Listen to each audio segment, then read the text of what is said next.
What's been most exciting? Well, very, not exciting, very great.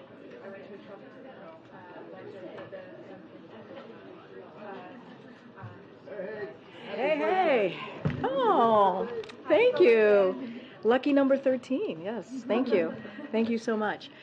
Okay, in just a moment, I will turn it over to FEMA Administrator Deanne Criswell, who is joining us from Hawaii to share an update on the response to the Maui wildfires, much of which she briefed the president on last night. So that you know, she has been in Hawaii since 2 a.m. on Saturday morning, so she was there for 2 full days.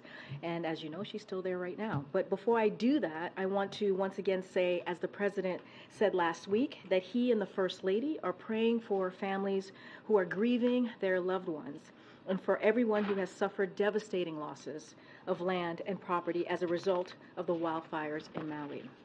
The president continues to stay closely engaged with his team and state and local officials to ensure our robust whole of government response continues.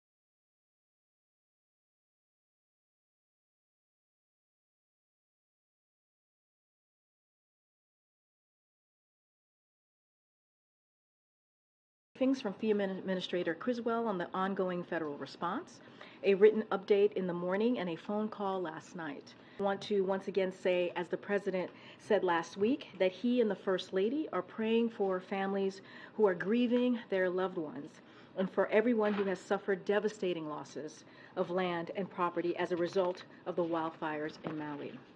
The president continues to stay closely engaged with his team and state and local officials to ensure our robust whole of government response continues.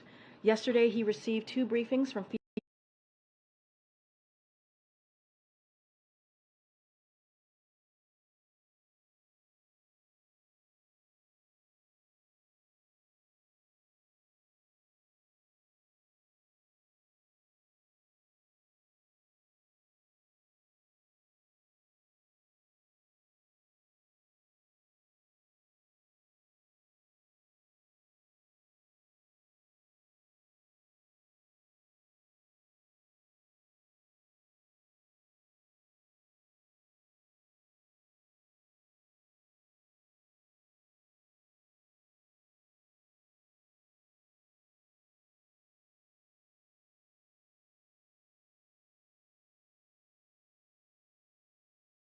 federal response, a written update in the morning, and a phone call last night. Arrived here on the ground very early Saturday morning at the direction of the president. And it gave me the opportunity to spend 2 full days, 1 full day with Governor Green and the second full day with my staff, as well as we continue to closely monitor the situation on the ground, we are continuing to prioritize the safety and the well-being of the Hawaii residents in coordination with our state officials and all of our federal partners. As residents continue to mourn the loss of their friends, their loved ones, their neighbors, the loss of their homes and their way of life, we know and let them know that we are mourning with them. Nothing can prepare you for what I saw during my time here, and nothing can prepare them for the emotional toll of the impact that this severe event has taken on them. And as you heard, I have been in continuous communication with the president since these fires started.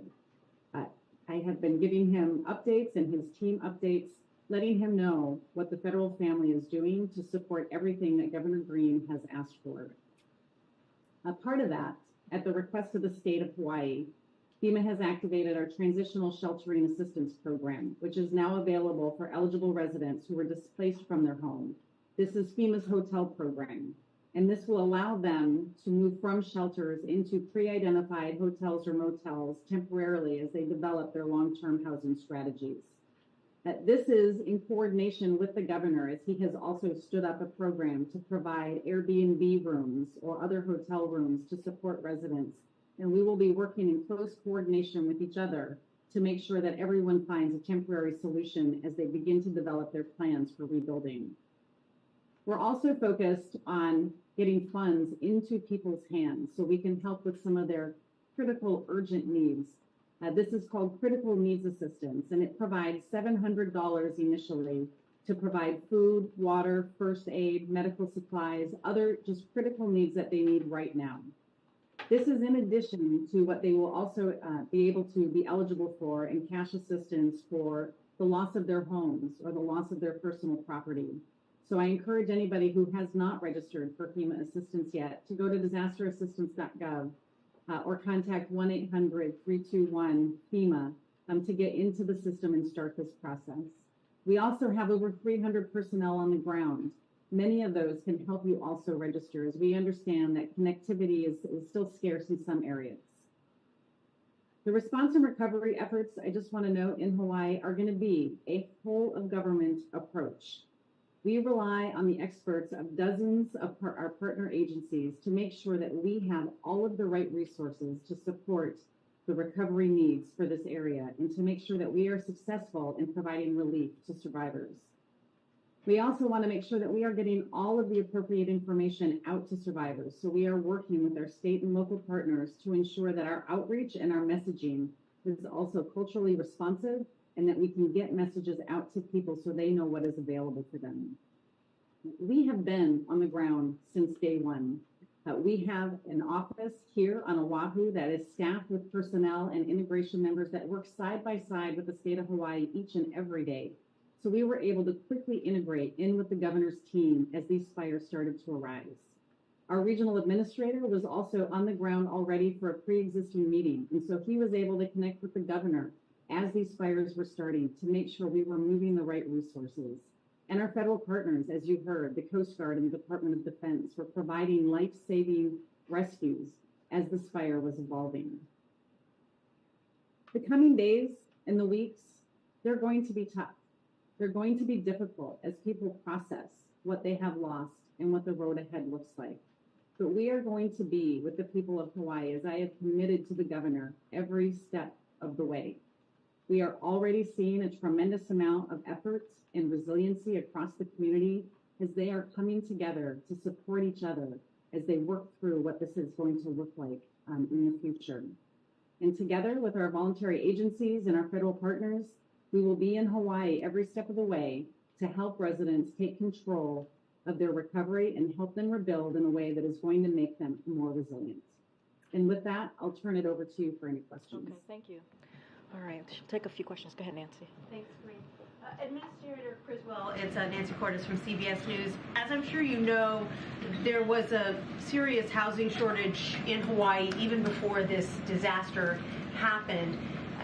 Is FEMA looking at building any kind of temporary housing or temporary schools on Maui while people work to rebuild, given the fact that it's going to take them potentially several years to rebuild their homes? And even if they're out there right now looking for someplace for their families to stay short term, it's possible they won't find it. The governor and I spoke at length about the housing shortage and what the challenges were going to be. He had already conducted a housing assessment and had plans in place for things that he was going to do to increase the housing stock here. What that's going to do is it's going to give us a place to start from, because he already had plans in place on where he wanted to expand housing options. And we can combine that with our federal programs to help make that a reality. This is going to require every tool that we have in our toolbox. We are not going to be able to rely on all of the traditional programs that we do in the continental United States. And so we are working very closely with the governor to better understand all available options, whether that means longer term we bring in tiny houses or our transitional housing units to help him create the communities that he wants.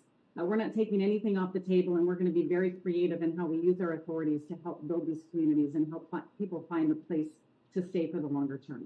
And then I know that it's difficult to get staff and resources and equipment from the continental U.S. to Hawaii in an expeditious manner, but do you believe that you now have the staffing that you need to do a house-by-house search of the disaster area, looking for the deceased in an expeditious manner? I mean, as I said in my opening remarks, we have an office right here on the island. And so that allowed us to integrate immediately.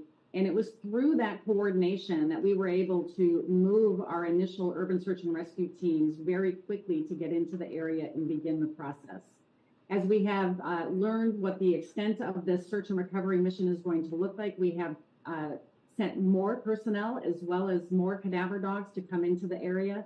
And they are working in conjunction with the Maui Fire Department and the Sheriff's Office to make sure that we are doing this in a very methodical way, but one that is also very respectful of the community, to make sure that we find everybody that is unaccounted for.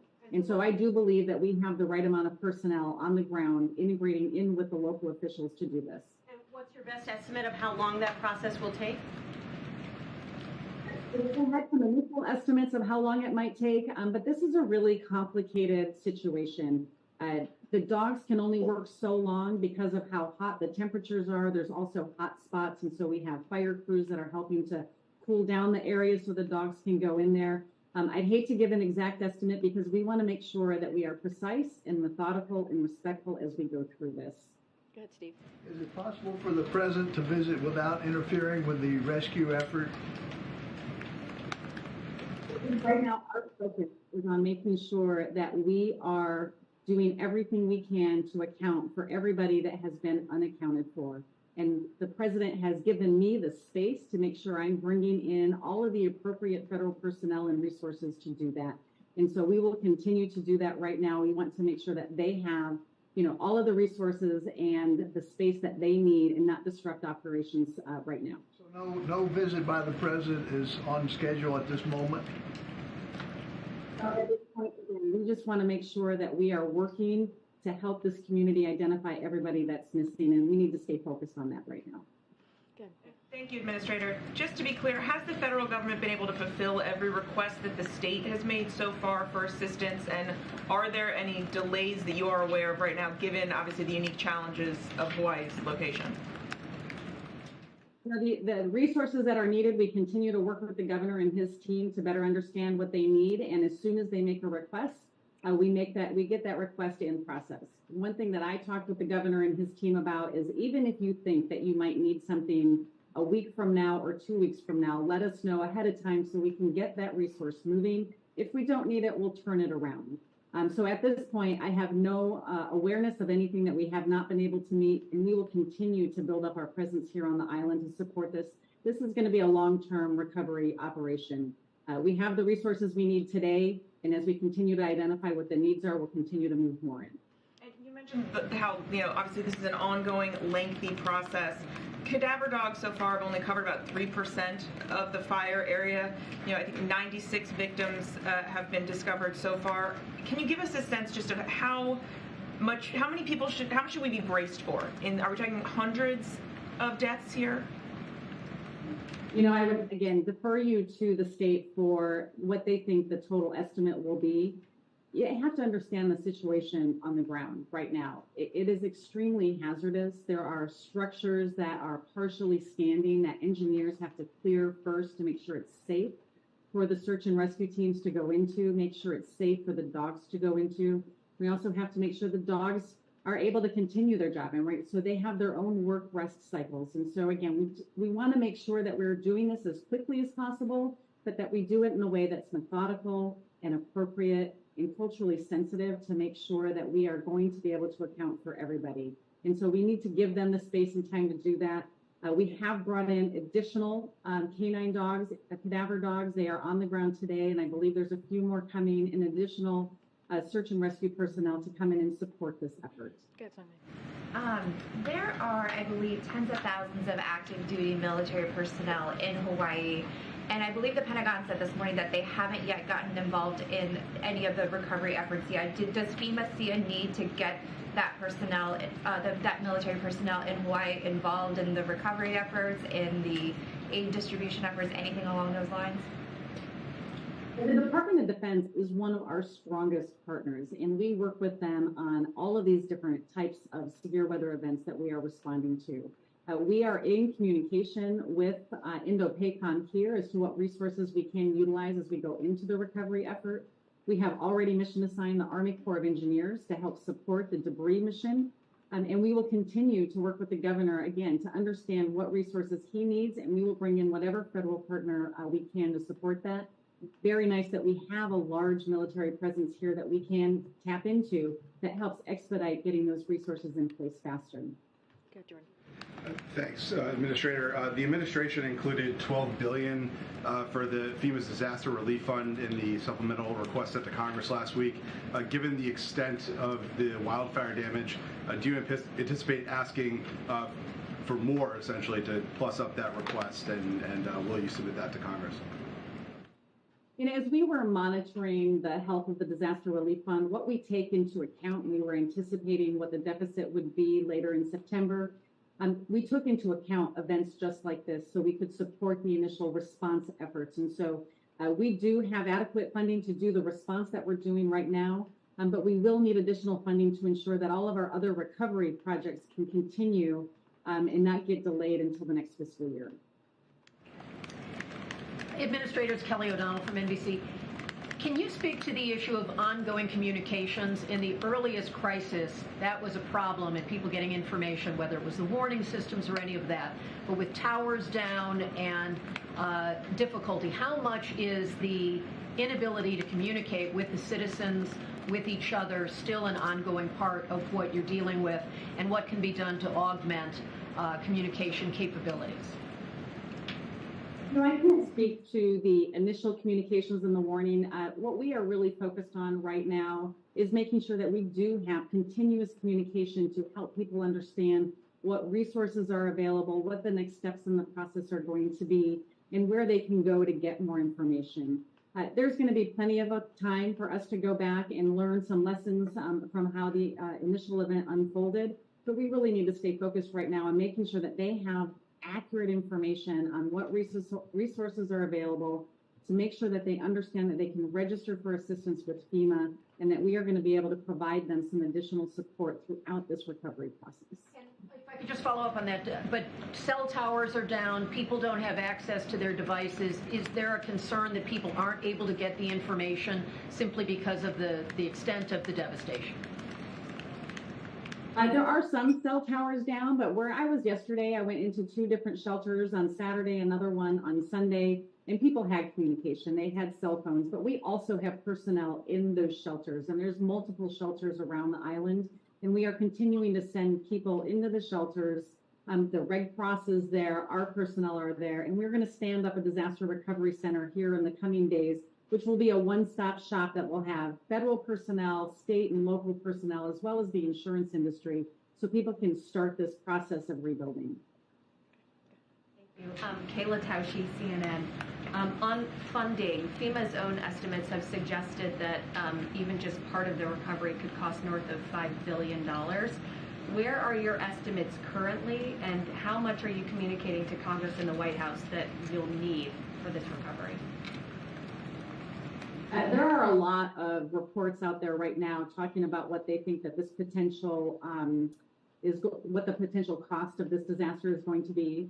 FEMA has not put out any initial estimates. I think that there's a lot of other reports that are out there. It's really far too early to tell what the total cost is going to be. But as we continue to get better fidelity on the impact, as we can get into the area and assess the true extent of the infrastructure damage, that's when we'll have a better idea of what the total cost will be. But we really have to ensure right now that we are doing everything we can to account for the missing and make sure that it's safe for our responders to go in there and do this additional work. And as you account for the missing, as these search and rescue efforts ramp up, do you have reason to believe that there are any survivors who aren't currently accounted for? I hate to speculate on that. I mean, I think what we're going to find is people that have relocated somewhere and they're going to get reconnected with their family members. And sometimes it's just a matter of making sure that we can make that connection. The state has set up a family assistance center to help with that process. But as far as the area itself, what we're going to be doing is really looking for those that were left behind and making sure that we have our teams in place to help find those families. Way in the back. Referring to reports about the activation of the warning sirens early on, do you anticipate there will be an investigation of this? And then when we look at other cities across the country that may be facing a similar threat due to increased vegetation, dryness from climate change, is there a preventative plan in place going forward for those cities after seeing what has happened in Hawaii? I would defer you again to the state on what they're going to do to evaluate the response to this situation. As a emergency management and first responder community, we always want to look at the lessons learned so we can improve. As far as the vegetation piece, there are a lot of things going on. We currently, as directed by Congress, have a wildfire commission that has been meeting to provide recommendations to Congress on what we can do to support the building resilience within the wildland-urban interface. And that report is due to Congress later this year. I think it's going to have some really good recommendations and suggestions on what we can do. All right. Thank you so much, Administrator. Thank you for all that you're doing, and thank you for joining us today. All right. Thank you, Karine. Have a great day. All right. Safe travels. Okay. So just as a reminder for for all residents out there to continue listening to the state and local officials and register for disaster assistance. And this is a website that the administrator just shared with all of you, and I'll just repeat it, www.disasterassistance.gov. Again, www.disasterassistance.gov, and we will be in Maui supporting the survivors of this tragedy, as you just heard from the administrator, as long as it takes, providing all the resources needed for recovery. But before we go on, I have a couple of more things, and then I'll get to your questions. As all you know, on Wednesday is the first anniversary of the President signing the Inflation Reduction Act into law. Throughout the week, the President and his administration will travel across the country to recognize the impact of this historic law. And tomorrow, the President will travel to Wisconsin, Milwaukee specifically, where he will visit a clean energy manufacturing company, and the Vice President will travel to Seattle, Washington, and visit a company leading in the construction of energy-efficient buildings. She will be joined by second gentleman and also Energy Secretary Jennifer Granholm. On Wednesday, the President will hold a celebration in the East Room where he will speak alongside Agriculture Secretary Vilsack, EPA Administrator Regan, Speaker Pelosi, Leader Schumer, and many others. Also Wednesday, Senior Advisor John Podesta and Domestic Policy Advisor Neera Tanden will join us here at the briefing room. These officials and others traveling throughout the week will discuss how the Inflation Reduction Act is key to Bidenomics and building the economy from the middle out and the bottom up. It does that in 5 key ways. The Inflation Reduction Act is the largest investment in climate action in history and puts us on a path to reduce emission by 50% by 2030. Secondly, the Inflation Reduction Act invests in America with more than $110 billion in private sector investments in clean energy manufacturing announced in the last year alone. The Inflation Reduction Act is lowering energy costs with several utility companies already announcing consumer rebates, including $400 million from Florida Power and Light. The Inflation Reduction Act is lowering healthcare costs by capping insulin at $35 for seniors, saving nearly 15 million Americans $800 per year on health insurance, and allowing Medicare to negotiate lower prescription drug prices. And lastly, the Inflation Reduction Act is making the wealthy pay more of their fair share by cracking down on wealthy tax cheats and requiring large corporations to pay a 15% minimum tax. That's quite a lot of good done by one piece of legislation, a historic piece of legislation, and the President and his team are excited to bring that message to the American people throughout the week. And with that, Sungmin. Okay, thanks, Karine. Can you discuss at all the president's personal reaction to, as a father, of the special counsel being appointed to continue the Hunter Biden probe? So let me just first say, and you've heard me say this before, that this case was handled independently by the Justice Department under leadership of a Trump appointed U.S. attorney, as you all know. This is consistent with what the president has been saying for a long while now, going way back to his campaign days, that he would restore the Department of Justice independence from political interference from the White House. And this is want to make sure that we continue that. Since the White House hasn't been involved, just to be clear again, certainly I would refer you to any questions about this specifically to Department of Justice and certainly to Hunter Biden's personal representatives. I will say this, and you've heard this from the president, is that he loves his son. And he is proud of him overcoming his addiction and how he's continuing to build his life. But I don't have anything else to add to that. And I wanted to follow up on his statement on the negotiations with involving the UAW that he issued earlier today. And can you discuss a little bit more why the president felt compelled to issue that statement now? We have a month out. Is he concerned about the pace of the negotiations and that the prospects of a strike are increasing? So look, the president, the White House has regularly, fairly regularly urged employers and unions to continue negotiating in good faith to reach an agreement that benefits both sides. And this is what certainly the president is doing with this statement. He feels strongly that the transition to a clean energy economy should provide a win-win opportunity for auto companies and also union workers. That is what is stated in his, certainly in the statement that you saw from the president, because he truly believes that. And again, it is fairly regular that we do this, and so as we have said many times, the president believes in collective bargaining, and that's what we want to see here. Thanks, Karine. Given what the administrator said about the perils of the president traveling to Hawaii now, does he want to travel there eventually to survey the damage and meet survivors? So obviously I don't have anything to announce at this time. Look, we're going to continue to have conversations with the administrator, certainly the governor in Hawaii, on what the opportunities might be, what that may look like for a trip. But right now we just don't have anything to share. And any plans for him to speak publicly about the death toll? You'll hear from the president.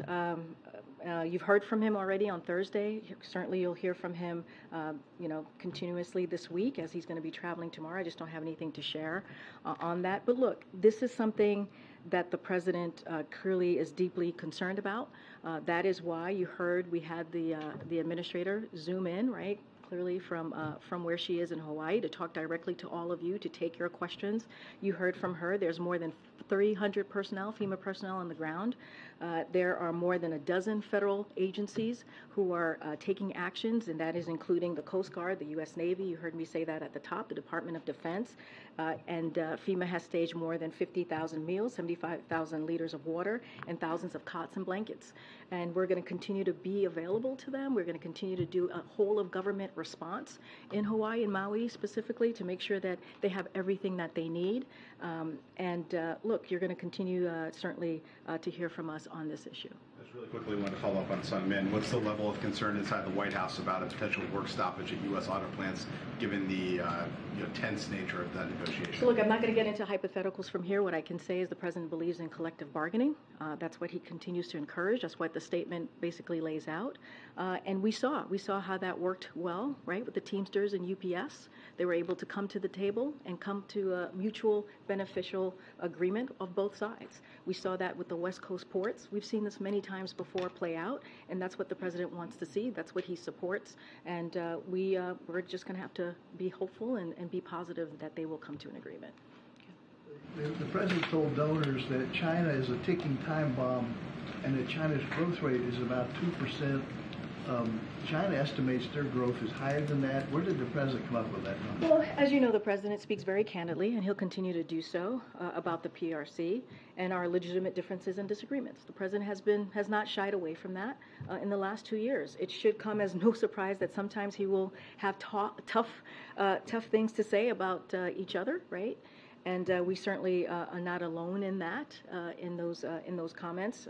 So the president believes that diplomacy including the recent high-level engagements undertaken by U.S. officials over the past few months, is the responsible way to manage our competition. Diplomacy is the way that he believes is the best way to lead forward, especially as we're talking about our foreign policy, our national security. And so that's what the president's going to continue to do. But obviously, he's never shy. He's never shied away on sharing his comments candidly. Secondly, a top Israeli official, Ron Dermer, is visiting Washington this week. What's the status of these talks between Israel, Saudi, and the United States aimed at a normalization? So this is part of a broad, broad spectrum of, they're going to have talk about a broad spectrum of issues, but this is part of a regular routine engagement, nothing new here. As we've said in recent readouts of engagements with our Israeli partners, we agreed to continue to work together on several issues and stay in regular contact, and this is certainly part of that conversation, part of the agreement that has come, that both sides have come to agree on. Okay, Mary. Following up on the special counsel, you've said the president wasn't in business with his son, but now that this investigation is in the hands of a special counsel, which does have some more sweeping authority, just to be clear, can you say with certainty that David Weiss isn't going to unearth any connections between the president and his son's business dealings? Look, I'm going to continue saying what I have said before. The president was not in business with his son. That still stands. And just don't have anything else to add. I've been very clear about that. The president's been very clear about that. Anything else specific to this case, I would have to refer you to the Department of Justice. Can you say it all? It certainly seems that you all thought this was behind you a couple weeks ago. Now the president's son is facing a possible criminal indictment right in the middle of an election. I mean, is the president frustrated that this plea deal has fallen apart? So here's what I can say about all the both questions that you just asked me. Look, so if you think about what Republicans in Congress have tried to do for years, right? They have been making claims and allegations, right, about president on this front over and over again. And month after month, year after year, they have been investigating every single angle of this and looking at for any evidence to back their allegations. That's what they've been done for years, for months, and we've seen it over the past several weeks. And what's been the result of that? If you ask yourself what we have seen from that, they keep turning up documents and witnesses showing that the president wasn't involved, never discussed these business dealings, and did nothing wrong. There's been zero evidence showing otherwise, and so that's what we have seen over the past several months. That's what we have seen over the past several years, so I'll leave it at that. Thank you, Karine. There's been plenty of criticism over Weiss's appointment as special counsel from the folks who criticized the plea deal he pushed through that was later rejected. But now the attorney for Hunter Biden also suggested that if special counsel Weiss brings any more charges than have already been brought, it would be because something other than the facts and the law have come into play, suggesting that he could potentially buckle to political pressure. So you've had criticism coming from a lot of different areas over Weiss. How can the White House assure people that the case involving the president's son is being handled fairly? Anything that has been stated or said by Hunter's representative, I would have to refer you to his representatives. That is not something that I will respond to. What I can say, and I've said it at the top when I was first asked this question, is that the Department of Justice is independent. That is what the president believes. He believes that this White House will not politicize the Department of Justice. This was done under the leadership of a Trump-appointed U.S. attorney, as you all know.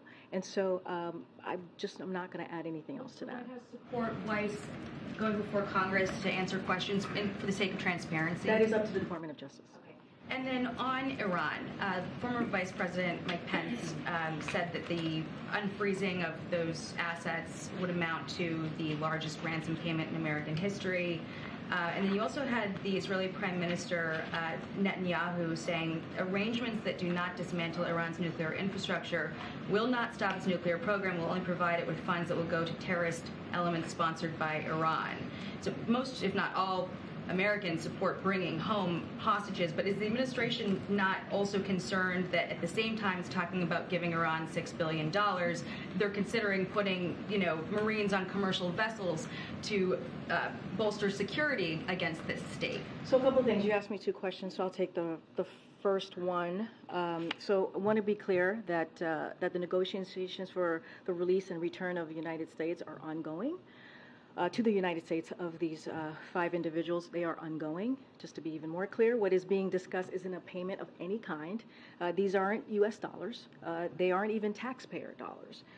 What's being pursued here is an arrangement wherein the Iranian people can, with the oversight of the U.S., Treasury Department, Qatar, and aid organizations availed themselves of Iranian funds that had been held in a South Korean account since 2018. This is the money that the previous administration allowed Iran to make and keep in a special accounts. They let Iran spend billions of dollars of it and got nothing in return. So the only thing we've discussed with Iran is a process through which these funds could be assessed for humanitarian purposes. We have fully visibility about where the money was going and for what purpose. We are discussing a good deal here. We'd still limiting how they can use their own money through this deal. The Iranian people, with whom we have no quarrel with, must just get a break from the oppression and the hunger and the poverty, the regime in Tehran as inflicted upon them. So want to make sure that's really clear as it relates to the nuclear deal. This positive step is not linked to any other issue. This is not about anything else. And we have not changed any aspect of our overall approach as it relates to Iran, which continues to be focused on deterrence, pressure, and diplomacy. As I said earlier, diplomacy is a really important part of how the president likes to move forward when it comes to foreign policy. And this is about bringing home these U.S. citizens, reuniting them with their loved ones. That's what this is about, nothing else. Harm the U.S.-Israel relationship at this very critical time, though? Look, this is about bringing home U.S. citizens, bringing them home to their families. That's what this is about. It's not about anything else. And we've been very clear about that. And we're going to make sure we do everything that we can to get these U.S. citizens who were wrongfully detained, let's not forget that, wrongfully detained, back home to their families. And that's the president's priority. Go ahead. Karine, thanks. Two questions about the border. Congressman Castro was calling on the White House to end all cooperation between Customs and Border Patrol and the Texas Department of Public Safety until after the Justice Department's lawsuit is concluded against the state. Does the White House have any response to that? I don't have a response to that. I just know that, as you know, the Department of Justice is dealing with the legal aspect of this. Don't have any response to the congressman. And then also, if there's any comment on a 3-year-old migrant child, died while traveling on a bus chartered by Governor Greg Abbott that was going from Brownsville to Chicago. Well, that's certainly a loss of any child is devastating and heartbreaking. So certainly our condolences goes out to the child's family. That is horrific news and horrific to hear that. I do have to say, Governor Abbott has an opportunity to work with us on this, on an issue that certainly is an important one for the American people. When you think about the border, when you think about dealing with a broken system. But what he continues to do is continues to move forward in a dangerous and taking unlawful actions. And it is undermining what we're trying to do, what the president is trying to do, trying to deal with a broken system in a humane way, trying to do it in a way that is effective. And we have seen his border plan management be effective. And it is unfortunate that he continues to do this. And it doesn't just put, sadly, young migrants at risk or migrants at risk, but it also puts at risk the Border Patrol, who are trying to do their job. And he gets in the way of that every day. And so I am very sad to hear about the death of this 3-year-old, certainly, and our hearts go out to his family.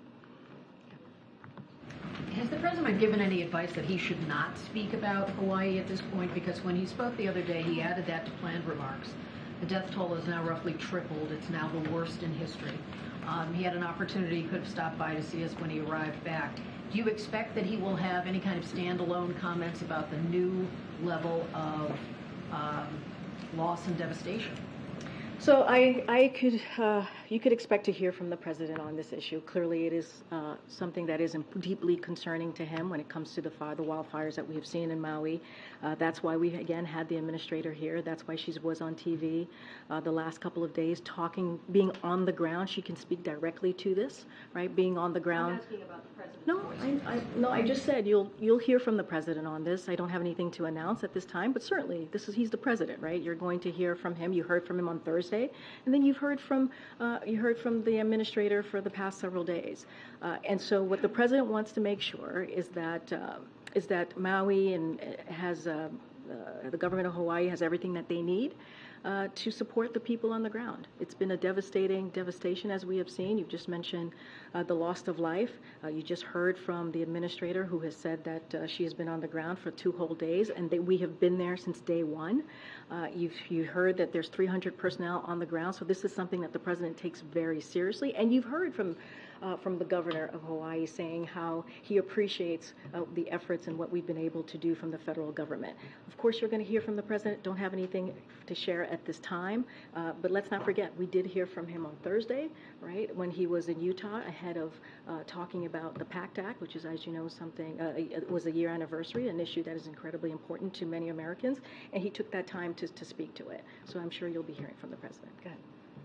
Aside from the statement from the president, has President Biden spoken to any family members of wildfire victims or plans to in the future? I don't have any calls to speak to at this time, but I can say that, as you know, he's heard from the governor a couple times. He's been updated by the administrator a couple times over the past couple days, and he is staying in close communication and close touch with the administrator, and also his team is regularly updating him on what is occurring.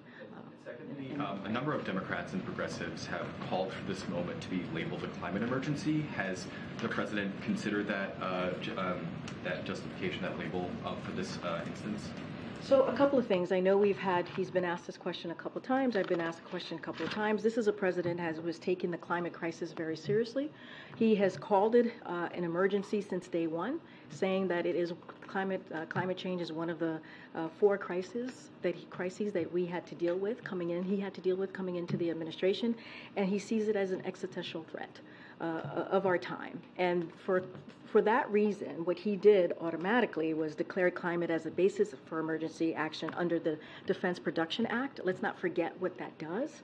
It set aside $500 million from DPA to jumpstart heat pump manufacturing and build out our electric grid. It deployed tens of millions more from DPA to stand up solar manufacturing and source critical materials for EVs, electric vehicles, and use DPA to restart a factory to produce equipment to fight wildfires made worse by climate change. So this is something that the president has taken very seriously. And if you think about the Inflation Reduction Act, as you hear me speak to many times, we're about to celebrate the 1-year anniversary of that, which has given the most investment in dealing with climate change than any other piece of legislation.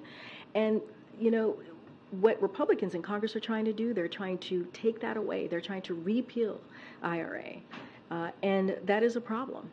And so while we're trying to deal with this existential threat, this climate change crisis, the president is doing everything that he can to make sure that we're dealing with this in a way that actually leads to results, and that's what the president's going to continue to do.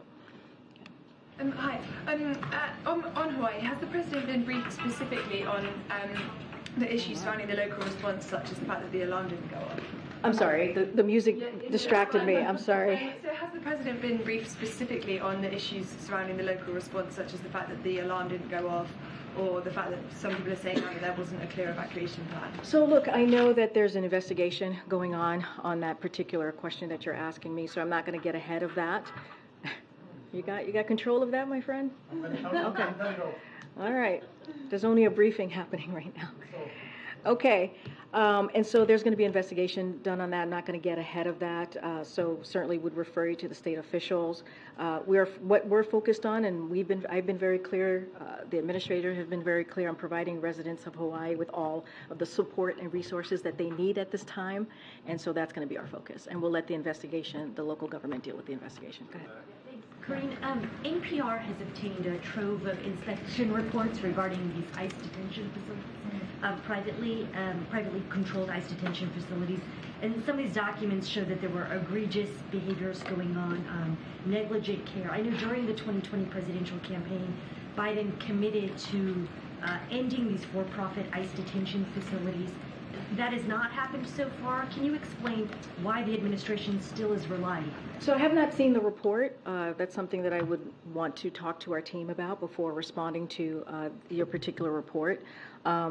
I think the president is still committed to that, to what he laid out during his campaign. Just don't have anything here to share beyond that, beyond his commitment that he is certainly going to continue to stay focused on. But I just don't have anything specific on where we are with that particular ICE detention closure. Sorry, one quick follow-up there. My understanding is that the ACLU has said that under President Biden, a larger percentage of ICE detainees are in these privately run facilities than compared to the Trump administration. And I just want to understand how that is possible, kind of with the commitment that you all have expressed to moving away from the detention facilities. Well, look, let me first say that, we've been very clear. This is a broken system, that we've done everything that we can to make sure we move forward in a humane way, right? That is something that we have been committed to, and that is a path that we certainly have gone down. As it relates to the ICE detention, the private detention, again, I would have to go back to the team and see where we are with that. I have not seen this investigative reporting that you all have done, but I want to make sure I answer it in a fulsome way, so I need to just make sure I check in with the team, and we'll get back to you on that. All the questions that you have, I'm sure the team will get back to you on that. Go ahead. And welcome to the briefing room in your new room. Thank you. I appreciate it, Karine. You mentioned earlier the fact that David Weiss, as U.S. Attorney, was appointed by former President Trump. That has been a fact that many Democrats, many allies of the White House have used to defend the plea deal that was previously in place, as well as the 5-year time frame that this investigation had been taking. And so I'm wondering, if the president believes that appointing a special counsel or transitioning Weiss to special counsel bolsters the independence of that investigation. That is something I'm just not going to speak to. We believe in the independence of the Department of Justice. I'm just not going to speak to that from here. And on Hawaii, how does the White House respond to critics who have suggested that the president should not have been vacationing at the beach over the weekend as the Maui crisis became the worst wildfire in a century? So a couple of things, and I've said this multiple times. The president is certainly deeply concerned about the people in Maui, to the point where he has mobilized a whole of government approach here, as he has done many times to deal with these wildfires in Hawaii from the beginning. You've heard directly from the administrator. From day one, FEMA has been on the ground dealing with this. There's more than 300 personnel, FEMA personnel. We've talked about the 50,000 meals. We've talked about the 75,000 liters of water, the thousands of cots that are out there and blankets. And there is more than a dozen federal agencies who are dealing with this issue right now that we're currently seeing in Maui, and it is a devastating sight. And the president and the first lady has been very clear about offering certainly their condolences and making sure that we continue this whole of government approach. That is not going to stop. The president has also committed to being there for the government of Hawaii, the people of Maui, for as long as it takes. And sadly, we have seen this before. And so, look, you heard yesterday he received 2 updates from the FEMA administrator. Criswell was on, as she's on the ground, as you just heard. As Governor Green stressed yesterday as well, within 6 hours of receiving Hawaii's request, President Biden signed a major disaster declaration and ordered all available federal resources in the state to help with the response. And Governor Green described this as having provided amazing support for recovery, because the president was able to do that within those 6 hours. Senator Horino, who I said the president spoke to just last night, he thanked the president for the immediate support of federal agencies have delivered for residents of Hawaii, and so has Senator Schatz. And so. Look, you heard that from the president. I'm going to quote him from what he said on Thursday, which is he's directed what we surge support of these brave firefighters and first responders and emergency personnel working around the clock. I'm going to make sure the state has everything it needs from the federal government to recover, because the president is deeply concerned and is going to continue to be there for the people of Maui, the government of Hawaii, for as long as it takes, and that is his commitment. So should the American people be seeing the president on the phone, working the phones, talking to officials, rather than seeing him on the beach? You all have gotten full reports on who the president has connected with. You all have heard from us when the president has talked to the governor, you heard from me about talking to the senator, you heard directly from the administrator. And you've heard from the governor and the senators on the ground saying how much they appreciated the work of the federal government, the work from this president. And I think that matters. I think that matters that the folks who are on the ground, the elected officials, are saying that they're receiving the help that they need to deal with this devastating issue. And that's what you're going to continue to hear from this administration, and that's what you're going to continue to see. Again, the administrator was there for 2 whole days on the ground by the president's request to make sure that the government has what they have, the local government has what they have, the people of Maui have what they have, and that's what you're going to see. When you talk about a dozen agencies on the ground helping and assisting, more than hundreds of FEMA personnel, that's what matters. That's what matters for to make sure that they're actually seeing on the ground the people who know how to work this, who know how to deal with these type of devastating events, who can be helpful to them on the ground doing just that by the request of this president. Okay. On the supplemental that was sent to Congress, on the Ukraine portion, I'm curious if you could detail any conversations maybe that have already been going on with the Hill about the swiftness of that process, and secondly, if there's any concern from the president or the administration about what has been up to this point pretty broad bipartisan support for Ukraine aid starting to slip. So we're grateful for the bipartisan support that we have seen on Ukraine since Russia's unprovoked war. We are grateful for it. It's been a full-scale invasion, as you know, from Russia. We are confident that that support is going to continue as we work together to make sure that the Ukrainian people have everything that they need to continue to fight bravely for their freedom. That is what we're hoping to continue to see, and we believe that we will continue to have that. As it relates to our engagement with Congress, senior administrator officials, including the OMB Director Shalonda Young and our Legislative Affairs shop, have had numerous conversations, numerous calls with lawmakers on the ground, with both parties to explain exactly the need and highlight the emergency nature of this request. So we've been having those regular conversations. We'll continue to engage with members of Congress. That's something that we have done, that we do pretty regularly, and to underscore the importance of this, of delivering these bipartisan. Remember, this has been done in a bipartisan way, and we believe that this will continue in a bipartisan way. Remember, the Ukrainian people are fighting for their democracy. They're fighting for their freedom, and we believe that it is important that we continue to support them. Let's not forget Russia's unprovoked war, full-out war on the Ukrainian people. With that, we'll see you on Wednesday here in the briefing room. Thanks, everybody.